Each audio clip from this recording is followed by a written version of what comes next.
Hello, it's me again. We are still on the use of AI for human good, and we are going to have a live demonstration of AI in practice in the health sector. As you know, there's 7.7 billion of us weighing heavily on Mother Earth. And it's not only the earth that is stretched by us, it's also the resources that are thinly stretched, including health resources, health personnel, and many others.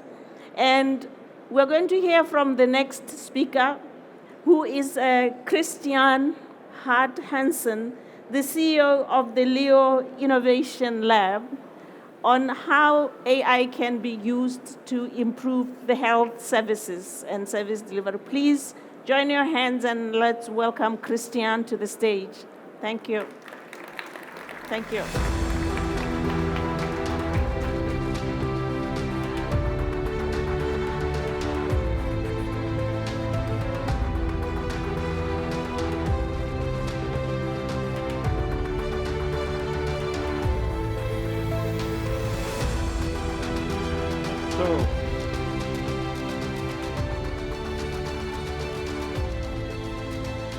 Hello, everybody. As Maruka said, my name is Kristian Hart-Hansen, and I'm the CEO of Leo Innovation Lab. We are a health tech innovation company based out of Denmark that is have offices all over in San Francisco, Tel Aviv, and Shanghai also, and about 85 people. And our core focus is within diagnostic and AI. And what I want to talk about a little bit here is that how AI can build sustainable healthcare. Because we have a big issue, and we are going to face an even bigger issue in the future.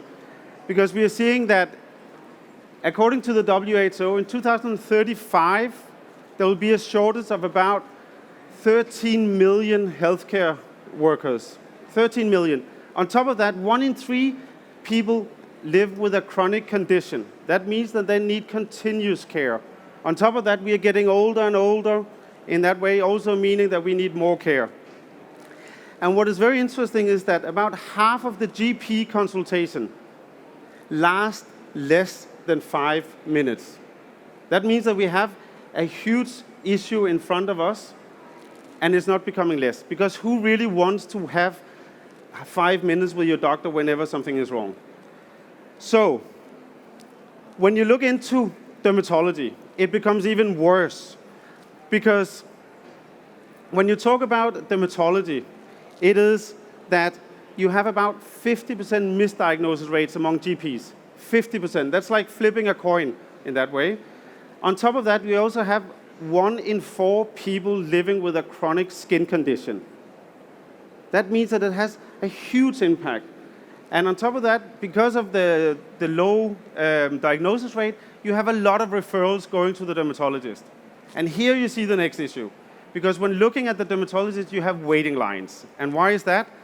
Because when you look at how many dermatologists there are, if you look at UK, for example, and this is a clear example, this is not only for the developing world, this is really for everything. 650 dermatologists for 66 million people. In Germany, it's about 6,000 for 80 million people. And in US, it's about 1.3 dermatologists for every 100,000 person.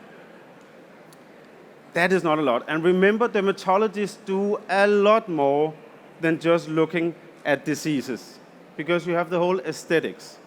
So there's a huge pressure on the system. That means that people are waiting sometimes up to half a year, and even sometimes in London last year, it was close to a year in order to get a time with a dermatologist. That's not optimal, and that's not an optimal healthcare system. On top of that, in UK, there's an average, the statistics shows that a GP is seeing 41 patients a day on average. Despite the WHO is saying that it's only between 25 and 30 should be the maximum in terms of safety. So we have some issues here. And that's where we say that there's a huge potential within the AI. Because imagine if we could deliver an AI tool to the doctors. Imagine that the doctors had a tool that they could help them diagnose correctly, and thereby reducing the referrals to the patient, to the dermatologist. Imagine what that would do. Imagine also if the dermatologist and the GPs could set the diagnosing so fast, so they actually had time to talk to the patients, to listen to the patient, to find out what is there. All these things is what we believe can be done.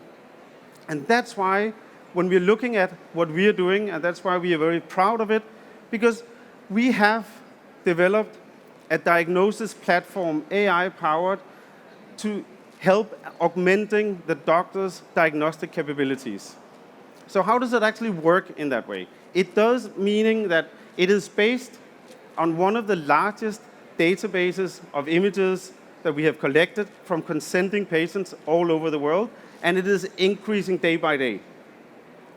Secondly, we have made sure that every single image that is used to train the AI has been validated by a minimum of 3 dermatologists. That means that we want to make sure that whatever we train with is clinically diagnosed correctly. And that also means that we have developed a tool that is not as good as a dermatologist or a specialist, but as good as an experienced dermatologist. Because we have psoriasis in a 90s accuracy, we have eczema in the 80s, and we have about acne in the 75% accuracy. That is a lot. And remember, the GPs, on average, have a 50% accuracy. So we're already there, we have helped a lot. So what I want to show you a little bit here is that I want to show you how it actually works. And bear over with me, because I think most of you know whenever you have to demo something on the stage, it's not always that it works exactly how you want. But let's see how it goes. So what you see here is a live camera feed from a smartphone, AI machine. This is something you couldn't do 5 years ago with your smartphone. And this is something that proves, I believe very much, that this little fellow will be one of your closest companions in the future for your own health, because it can do so much more than what you believe it is. And what you can also see is that we are constantly trying to figure out and to make sure that it's optimized according. So this one is optimized to set one single diagnose. The numbers you see below is our secondary and tertiary option, but it is really focused on setting one single diagnose. Again, it's also based on the diagnosing patterns of our expert panels of dermatologists to make sure that we follow the way they actually diagnose normally. And lastly, all the images, as I said before, has been validated before they have been set into the machine. So that is the base, and you can see here, it says non-skin, which is, I think, nice for this part. What we first have to do is that we have to make sure that it can look at clinically normal skin. Because we need to set a reference of what is needed to be looked at by a dermatologist and what is normal skin. So when you see me going over here, it says healthy skin. There it is, photo quality. We have a lighting issues here, healthy skin. That is super important to be sure that we actually have the healthy skin there. So what we also see now, if I go in here, it starts to say photo quality issues. This is even more important than many people think, because we want to make sure that actually what goes into the machine is as optimal as possible in terms of quality, so we set the right diagnosing compared to this. So now we have set the standard of it is clinical normal skin, it can do like that, and it can look at non-skin, and it can look at when it's a photo quality issues.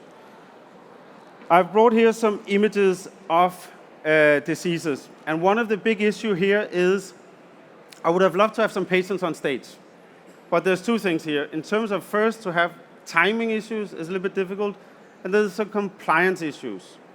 So I have taken some photos, and my AI team have promised me that the AI has never been trained on these ones, and the AI has never seen these ones. If any of you have something afterwards, I will be glad to test it so you can see that it works.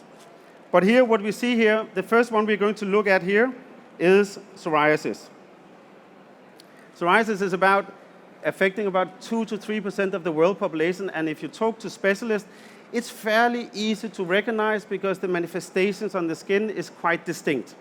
And we can also see here that this one is very much in agreement. You can see the green bar is the confidence of the model. So it shows it is psoriasis. So the next one we want to look at is eczema. And eczema is slightly more complicated in that way because it's not as distinct in the colors and in the manifestations. That means that a lot of experts will actually differ often in terms of what it is. So what we will try to see here, we try to see eczema. Here says 70%. What I actually did on this one, which is very important also to look at, is you see the skin types are different. Because now we start to see a more darker skin. And this is one of the most important factors when you're looking at AI and imaging within diagnosing. Because the skin types are so super important. Because the skin diseases are manifesting extremely different compared to what kind of skin types you have. Light, dark, and those ones. So that means that you need an even bigger data set in order to make sure that it's actually correct in this one. But here, we said it. The last one here is acne.